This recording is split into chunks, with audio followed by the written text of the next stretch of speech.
In today's video, I'm going to teach you how to use relations in Notion.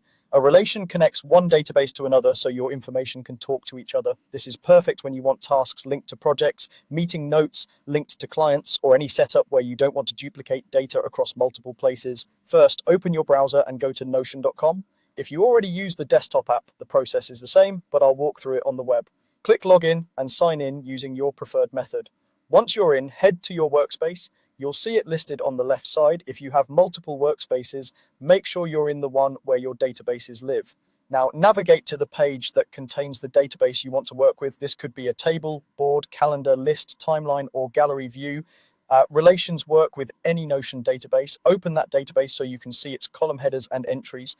If you're looking at an item's details instead of the main database view, jump back to the database level where the properties are visible along the top. At the top of the database, click Add Property. This is where you define what kind of information each column holds, like text, dates, people, and in this case, a relation. From the property types, choose Relation. Notion will prompt you to select the database you want to connect to. Use the search bar or scroll to find it, and select the one that makes sense for your workflow. For example, connect tasks to projects or notes to contacts. When you pick the database, you'll see options that help you control how the relation behaves. You can choose to show the linked property on the other database as well, creating a mirrored connection that stays in sync.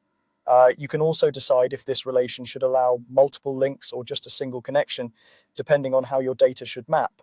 These choices don't add steps, they simply refine how the relation will function.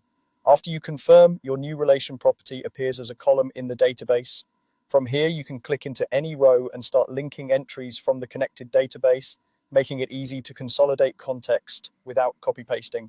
Over time, this keeps your workspace cleaner and more reliable because each piece of information lives in one place and is referenced wherever it's needed. That's all you need to set up a relation in Notion. Thanks for watching. Don't forget to like and subscribe.